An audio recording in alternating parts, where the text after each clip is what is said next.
Welcome to Bridging the Bayou, where we will explore what it means to work, live, and play in the Bayou Region. Join us as we take a deeper dive into the people and experiences that make our region such a special place to live and work. On each podcast, we will talk to individuals who are making our region grow and go, who are making strides in uplifting our community. This year, Fletcher Technical Community College is celebrating its 75th anniversary, 75 years of changing lives. This is a podcast of Fletcher Technical Community College. Today, I am joined by Dr. Jay Clune. I want to wish Fletcher a happy 75th anniversary. At Nicholls, we just celebrated our 75th anniversary, and these two institutions have been working together for decades in the Bayou Region. And I truly believe that Fletcher has been changing lives for the last 75 years. So, happy anniversary.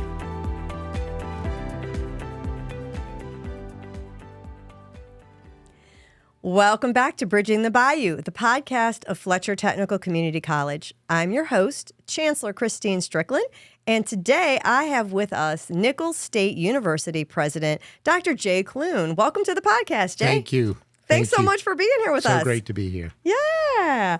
Well, we always love to play a fun game of get to know you at the very beginning. I usually say it's 5 in 5, which is 5 questions, 5 minutes. Okay. Sometimes we go a little long. Okay. So we'll see how we do today. But let's just jump right in if that's all right with Sure. you. All right. So my first question is, if your life had a background soundtrack, so music to your life, what kind of music would be playing at the key moments? Wow. I'd certainly like slow music so I could sit down and think about some of the decisions we need to make. But if you think of all we've been through with COVID and hurricanes and things of that sort, it'd probably be a faster track where we're having to make decisions on the fly that we have to live with after that, which is always challenging. So I would say maybe Born to Run. All How right. about that? Oh, I like that one. Yeah. I was going to ask you if it was the little soundtrack from Wizard of Oz, the dun dun dun dun dun dun dun. It could be. Could be. I like that. Born to Run, though. That's a great one. All right. Name something small that makes your day instantly better. You know, I ride campus every morning, making sure it's ready for the day, and just seeing how folks have kind of bought in and everything looks good after 8 years almost me being here. But you ride around now and you see people doing little things that you didn't ask them to do. And you know that feeling when you see them catching on and buying into the culture. That's awesome. That is awesome. All right, next up, a skill, if you could master, and it can be a skill that is real or make-believe, that you would want to be able to do, what would it be and why? You know, I'd like to be a country music lyricist. I'd like to be able to write music, yeah. Okay. I don't want to play it or sing it, but I would like to be a songwriter. Is that go back to something in your childhood or just something you always wanted to do? No, I just, through the years, I've just listened and listened to these songwriters talk about themselves on documentaries. I thought I'd like to do that. Oh. Like a Chris Christopherson who couldn't sing, right, but could write. Yeah. Something like that. Fantastic. Yeah. I love that response. That's a great one. All right. What's a place that feels like home to you, even though it's not where you live? Boy, you know, 30A, when we were raising the children over in Pensacola, we had a little place there, and we'd go just to get away weekends and all, and always relaxed when I got there. I don't know that I've found that place here. You know, you got to go a little distance to get to certain beaches. Grand Isle's beautiful, much more beautiful than I remember it growing up, but I don't have a place there. But probably 30A, where you just kind of escape from one world and go into another. So I'm going to admit that I just read something about 30A last week, and I just thought it was a roadway. I did not realize that it's actually a place, a city, like there's some place named that. There is. So sounds like a place I would want to visit as well. You would. What a beautiful place. A lot of planned developments, you know, this new urbanism, where kids can ride their bikes and families can hang out. So that was always an escape for us. And we sold the place when we moved here because we just couldn't get there. You know, it's too far. Yeah. 6 hours. Can't get there. Oh, man. Well, Yeah. maybe sometime soon for a vacation. Maybe. All right. So last question, 5 and 5. We're doing really good. We are. We might be underneath the 5-minute mark. Somebody writes a documentary about your life. What do they title it? And what would you like them to title it? I think just persistence, because, I'm not overly charming or dynamic. I'm not the visionary Chancellor Strickland is, but just every day getting up and making sure things run as they should and making decisions and changes when they need to be made. And for us, right, with all these challenges of hurricanes and population shifts and things like that, just trying to stay steady and be persistent and, get students a good education, build the buildings you need to build in a reasonable time so you can service your community, be present in the community. You do a great job of that, but just being out and present. And, you're what, in your ninth? I'm 10 in January, yeah. And the honeymoon's the easy part, right? You're running and everyone's inviting you to everything and you think this is great, but sustaining it 8, 10 years, and that's why I have a great respect for you. It's hard to keep that enthusiasm through that length of time. Yeah.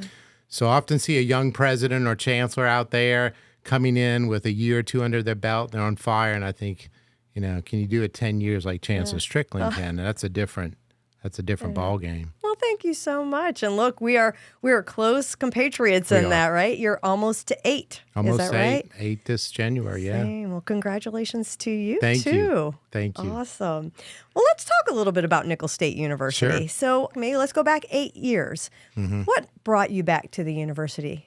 Because this is your hometown area, right? Yeah. So how did that all sort of happen in the grand scheme of things? Yeah, I was happy where I was at the University of West Florida. We raised our children there. Nice family community.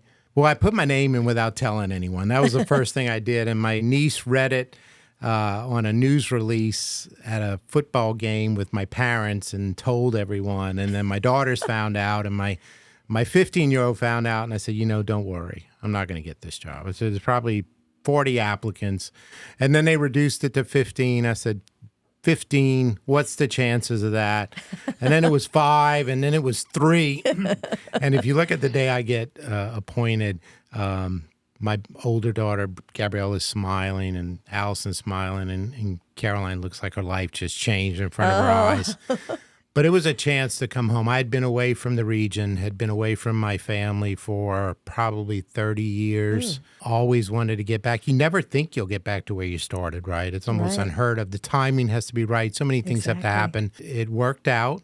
And I remember coming here, and you're one of the first people I called when I was applying for the job, just to kind of figure out what's going on in the Bayou region, what's going on at Fletcher, what's the relationship. And it's been a great run. Through all the challenges, I wouldn't trade it for anything. What you just said is so true, that the uniqueness, that where you were professionally and personally, and then this role comes open and all of the things come together. That really does, in so many ways, I think, represent a lot of people's leadership journeys. I've talked to so many leaders who are like, there was no map. I wasn't like, I'm going to go do this and then I'm going to go do that. It was, I was busy doing life.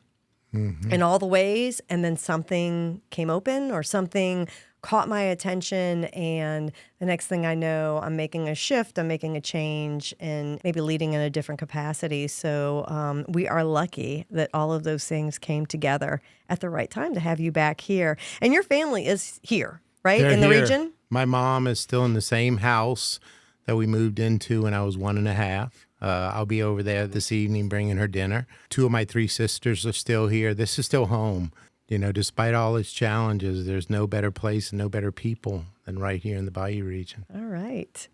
Well, let's get a little update about Nicholls State. How are things this fall? I know enrollment, you've been working really hard on that. Yep. Athletics. Tell me about all the things, Nicholls, so our folks out there who are listening and watching get the latest and greatest.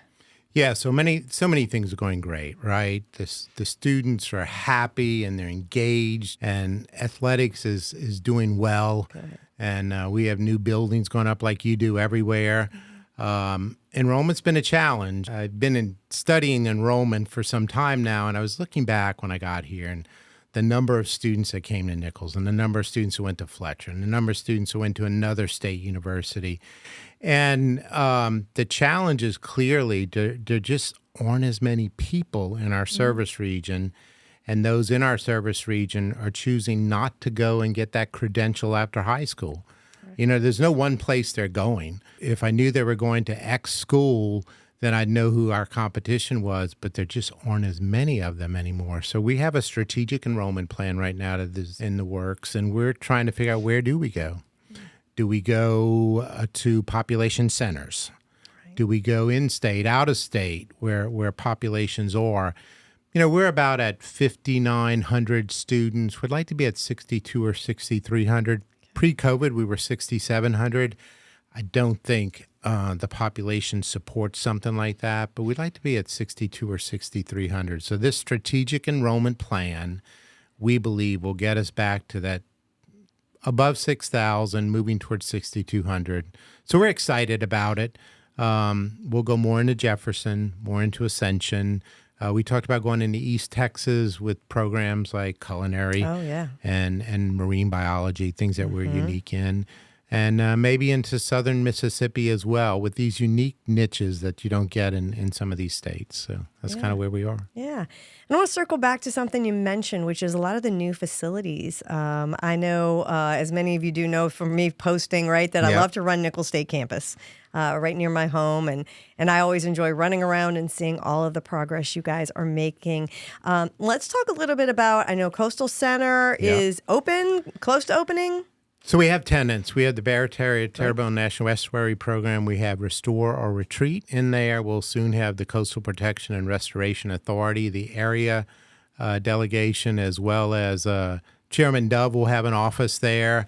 That probably will open in 2026. There are lots of phases to that. There's the first phase, then there's the exhibit space, which is about 4,000 square feet of high-end exhibits.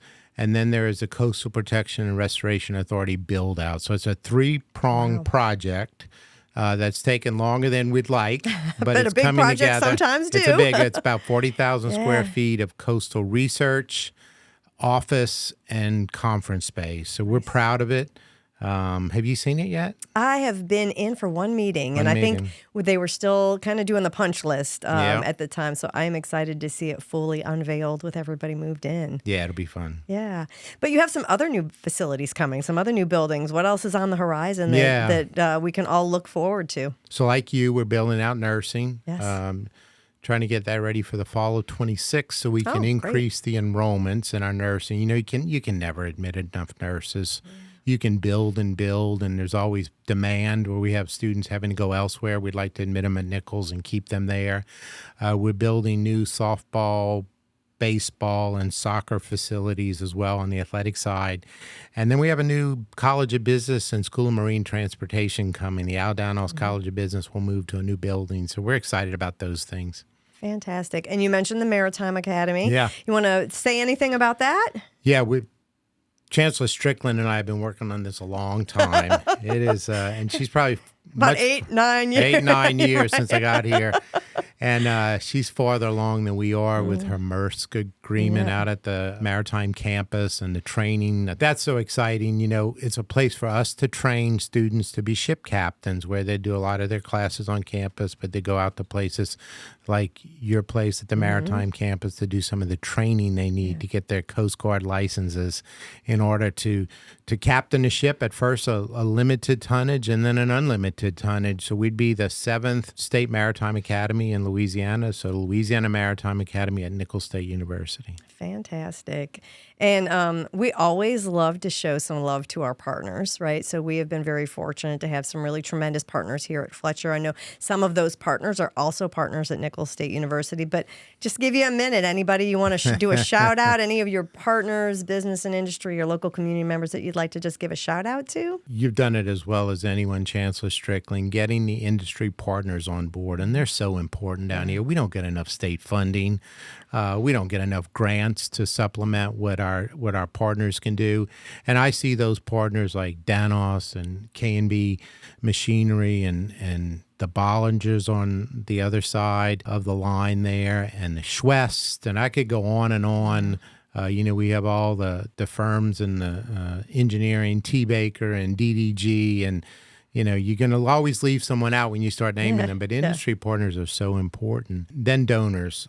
We probably have the same donors as well, right? The industry partners also are the private donors that keep your enterprise afloat, and we're blessed with some great ones. You can walk around our campus and you probably recognize every name on every building because they're the ones that give and give to our community, and they've certainly helped Nicholls and Fletcher through the years. Yeah, that is so true. I think one of the things that people probably underestimate a lot about higher education is the amount of community investment, the amount of business and industry investment, because at the end of the day, our motivation, right, is helping students not only be successful, but graduate and go to work in the career of their dreams and find their own passion and create all of that community goodwill, but also create a life for themselves. And that is done not in isolation, right? Not in a bubble, but in partnership with so many in our community. So I would agree we are both very, very lucky with those who come to the table to help us.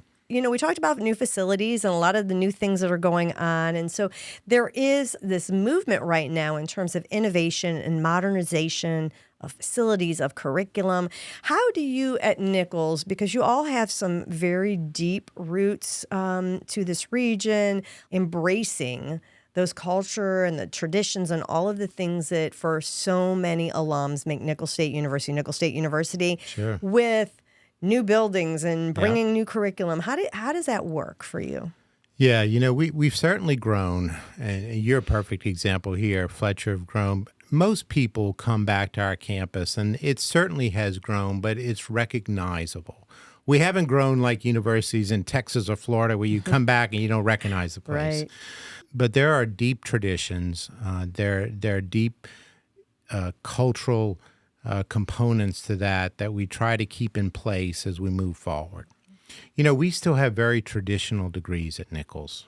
We have a College of Liberal Arts where we have history and government and English and communications and art and music, very traditional fields, because we are, by definition, we want to be the cultural, economic, educational heart of the Bayou region, right? So the culture is a big part. So, we have the Nicholls Players in Theater.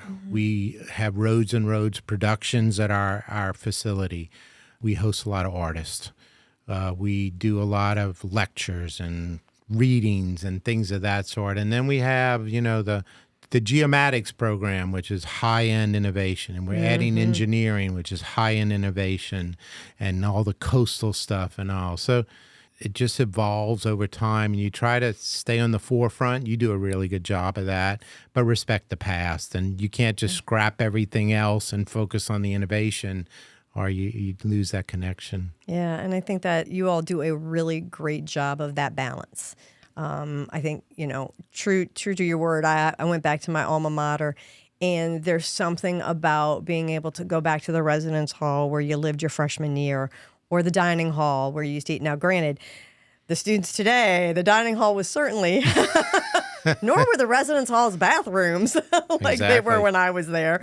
So kudos to the students who are living on campus and getting to have those experiences today. Yeah.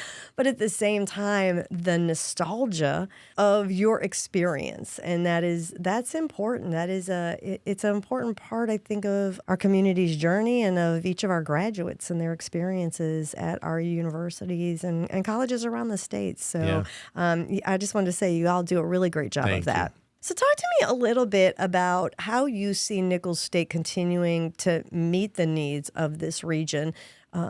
Longstanding university, always sort of been the cornerstone of the region and sort of being that cultural and economic hub. Maybe you can expand a little bit more about how you see the institution's role today, even maybe compared to when you grew up here. Sure. When we came through college, you admitted a lot of 18-year-olds, and you might have a 75% attrition rate, and the ones that made it through got the college degree. That has certainly changed. Our retention rate first year to second is about 75%. We know that there just aren't as many 18-year-olds coming out of our high schools. And if you work your way through the grades going down to kindergarten, there just aren't as many children anymore. Families are not having as many children. We know there's been some out-migration in our region for a number of reasons.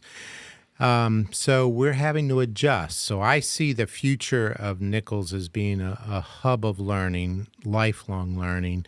I could foresee the day when we have seniors on our campus taking classes and living independently on our campus. We have to find a balance. We know that we will top out at probably 11 or 1,200 first-time freshmen coming in each semester. So we're not going to grow in that area. We know there's probably a limit there, but people learn through a lifetime. People want that college experience. A lot of people would live on our campus and go to every theater event, every musical event, and every athletic event and be perfectly happy. So I see over the next 10 to 20 years us adapting to that, where you still have your 1,100, 1,200 freshmen coming in, you still have your graduate students, but you have incremental credentials, and you have people living on your campus that previously did not live on your campus. So I think it's exciting. It's just different. Yeah. I do want to talk just a minute about culinary. For me, culinary is one of the most unique programs because of the way that it engages students and that it engages the community. You all do a great job at Bistro. Yeah. To me, there's very few programs in higher education that are like that, where you're in almost like a restaurant setting. You're being served by students. The students are doing the cooking. It's a part of their grade. It's a part of their educational experience.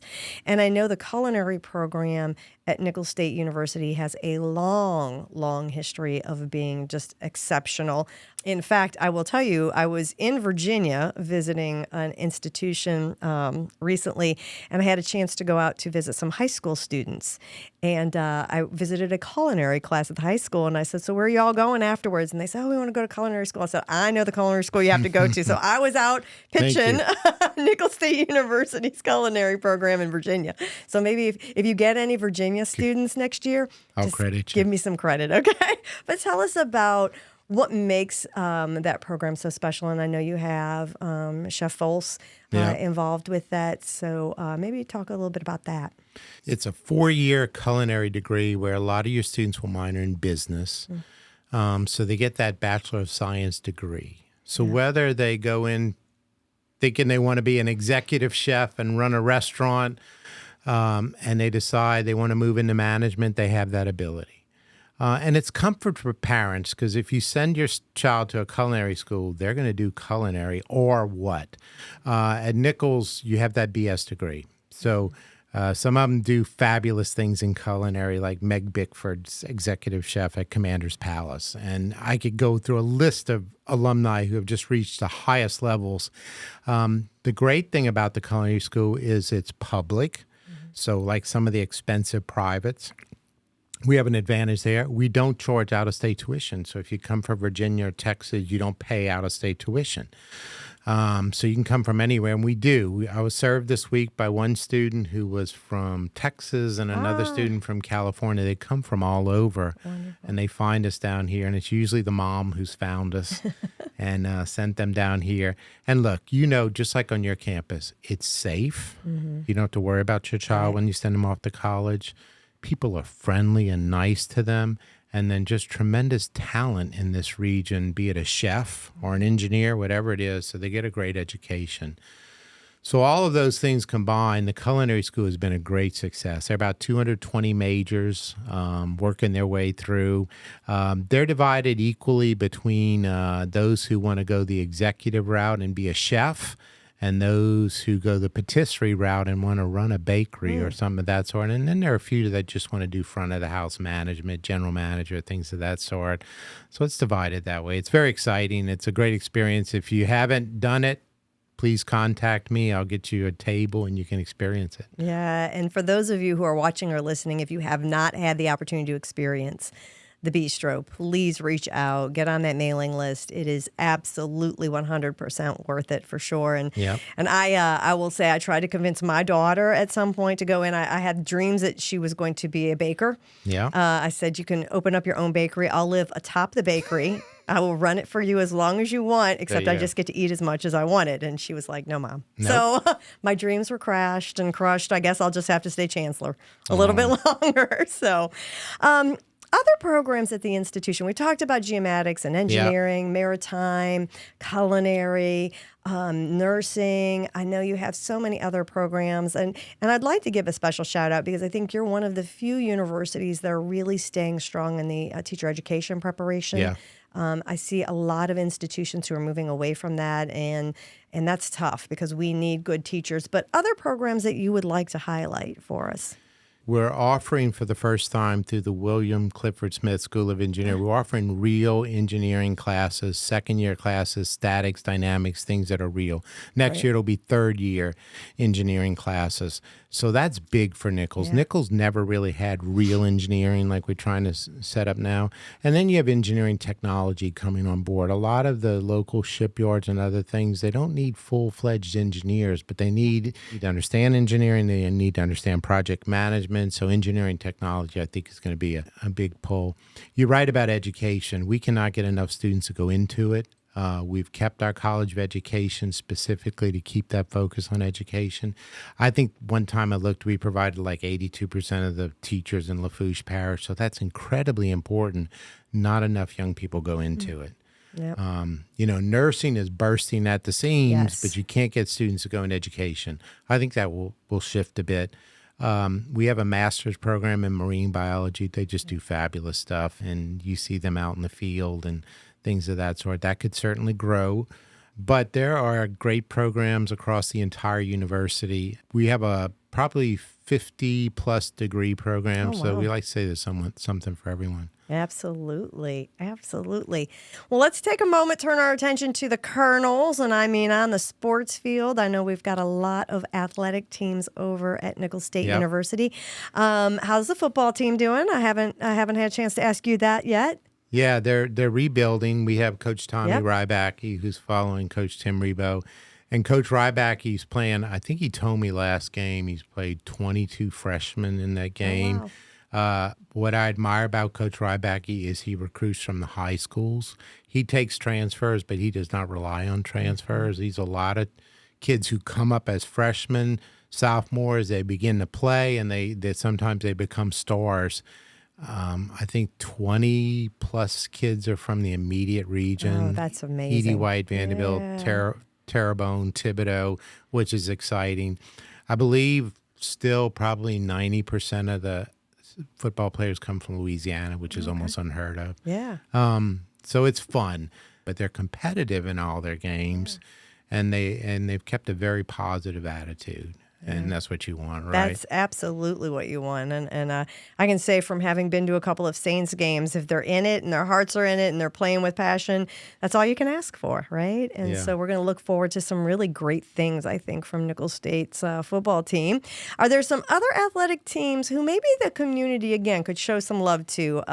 Maybe we want to try to send the drumbeat out, hey, go catch women's basketball or softball or men's soccer. Are there other teams that you want the community to be aware of? These can be wonderful activities to take your children to, things to do on the weekends when you're sitting around instead of watching TV or just playing on our phones. Absolutely. Get the kids out. So anybody else, any other athletic teams you want to give a shout out to? Sure. So women's soccer has turned it around, and we used to not be competitive in women's soccer. We are competitive, and it's done with a lot of kids from Houma, Thibodeau, Baton Rouge, New Orleans, which is so impressive. The women's volleyball team as well, they're competitive this year. They're fun to watch. And what I like about this level is these are not students living off NIL. These are not students who even have a full scholarship. They often have a partial scholarship or they're a walk-on, and they're competing for the love of the game. If you want to see a great sport, women's softball is fast. It's exciting. a game will take an hour and a half at tops, Oh, and wow. it's a That is quick fast. game. So I invite you out to come watch women's softball with me. And I also want to invite you. We're going to probably the last game of the year. We are redoing our press box suites. I know we've had Okay. you up a few times. Yeah. We're redoing that right now. I'd like to invite you out for the last game. It'll be Oh, open, stadium seating, really wonderful. nice. We're excited about that, so I'll send you an invite. Yeah, that would be great. I would absolutely love that. And fantastic. And look, this region has become quite the soccer region. It is. Lots of competitive soccer teams, lots of travel teams. So I'm excited, as I know many are, to know that students in this region, especially where they have a passion and want to continue to engage in athletics at the same time as pursuing a degree, That's right. have that opportunity to stay at home and to do those things. So as we begin to kind of bring this home, I want to ask you, looking back on the last 8 years, what are you most proud of that the institution or the university has accomplished? Just stay in the course through all the setbacks, and you know them as well as anyone. The damage that these hurricanes cause, both to our student populations, to our buildings. It felt like we were in repairs forever. And just stay in the course and continue to provide an excellent education, to see students who are happy to be there and they're proud of their campus and they're proud of their school. That's the greatest accomplishment, because everything we do is so the students, right, they can be healthy, well, and successful. When I see these students go off and I see them having their own children, that's what it's all about. Yeah, that's great. So let's now turn our attention to the future. What should we be looking forward to seeing in the next 5-10 years at Nicholls State University? What does the future hold for you all?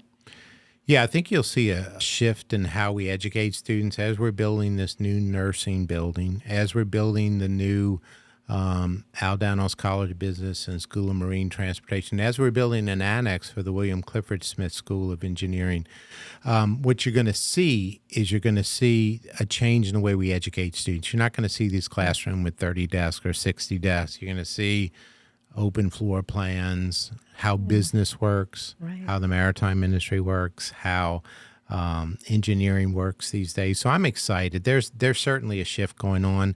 I invite anyone to come out and take a tour of the Coastal Center to see the new future of coastal research as well, which is open labs with windows where anyone can watch them do research.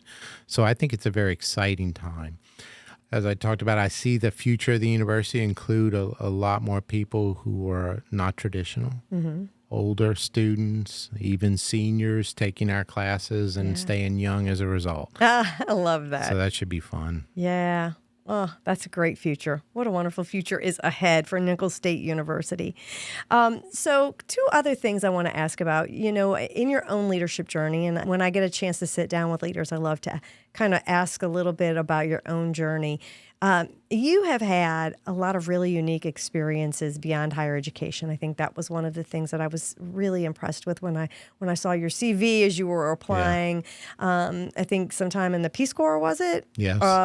Talk to us just a little bit about, in your leadership journey, how did all of those experiences sort of impact who you are personally and professionally and as a leader? What did you bring with you along this journey? We were talking about before, it's often not a straight path, right? You go with the opportunities as they present themselves. And, a fortunate opportunity for me was the Peace Corps. And I got out at Nicholls in 1986. And I don't know if you were here in the 80s, but it was a tough time to be in South Louisiana. Sure. So I had applied to the Peace Corps, and I was looking around for jobs, trying to figure out what I wanted to do.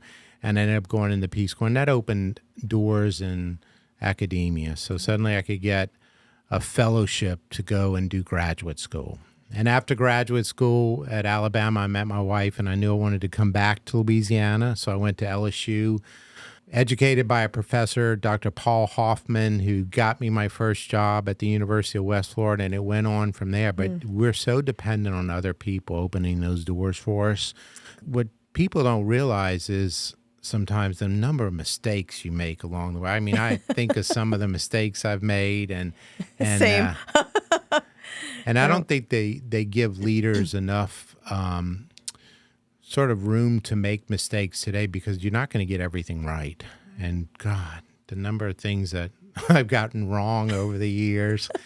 I think what I've learned is that you just keep pushing ahead. You can't dwell on those mistakes. You learn from them and you flush them and you move on because, you're going to make those mistakes. And, but I think you taught me something right when I got here. You said, Jay, when I got here, I decided I was going to get along with everyone. Yeah. I was not going to make any enemies. And I took that to heart. And there's no reason in our position as chancellor or president where you have to represent your institution that you shouldn't be neutral and get along with everybody. Right. There's no reason to take any personal stands in these positions because it's not to the betterment of your institution.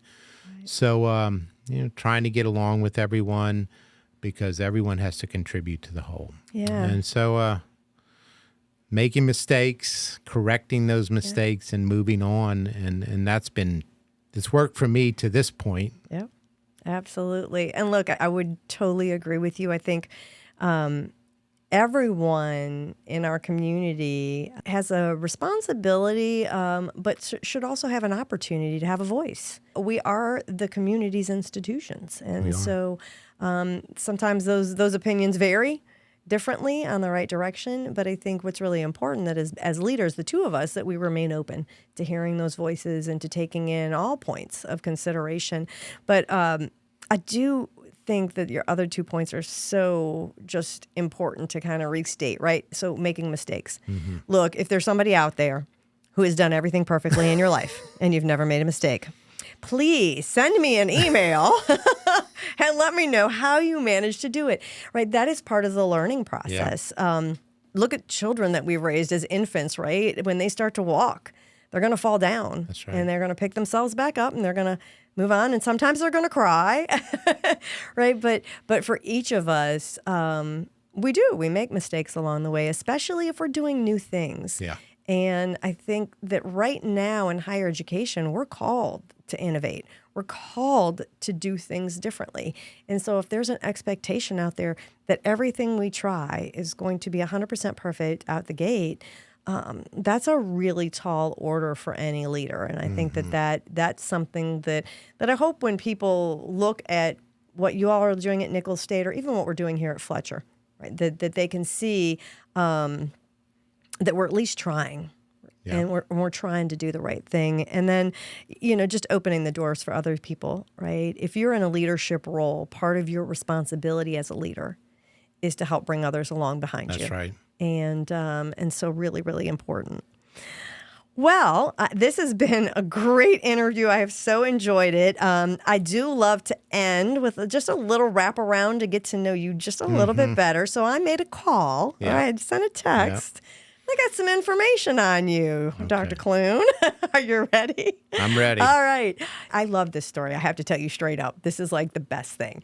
You were named funniest man by one of the funniest men in the universe. And so tell me about that. Who is this funny man? And what exactly did you say to get him to say you, in fact, were the funniest man? Yeah. I forgot about that story. Yay! So when I was at the University of West Florida, my book I was working on, I had a co-author named Margot Stringfield. And she's a dynamic woman in Pensacola.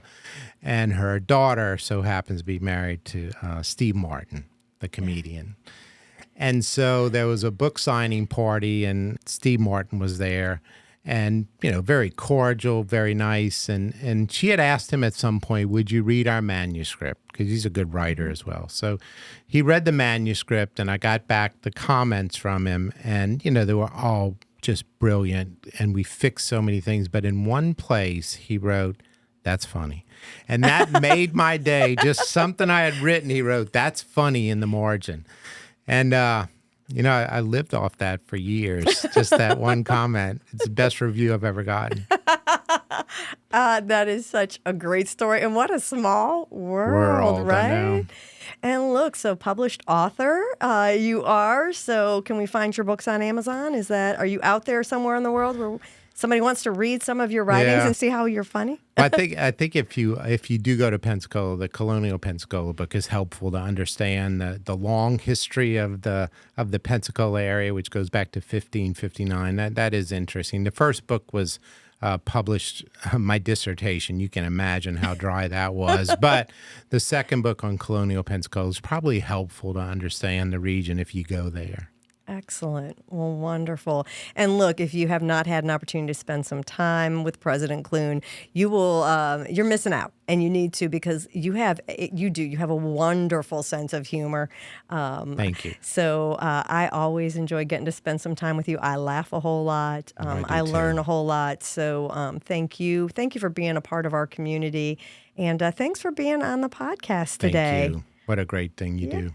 And look, I know this is probably repetitive, but if somebody was interested in Nicholls State University and wanted to learn more about attending there or getting involved or maybe finding an athletic game, what's the website that they should go look at? Yeah, you can go to gocolonels.com. All the information on athletics, Nicholls.edu is the website, or just email me and say, hey, I want to get involved, and I'll make sure the right person reaches out. Excellent. Wonderful. And look, we will put all of those web addresses in our show notes for anyone who is watching or listening today. So I want to thank President Dr. Jay Clune, President of Nicholls State University, for being our guest today on Bridging the Bayou, the podcast of Fletcher Technical Community College. Thank you so much for joining us again, and be sure to like and follow wherever you get your podcasts. Thank you for listening to Bridging the Bayou, the podcast of Fletcher Technical Community College. Be sure to like and subscribe wherever you get your podcasts.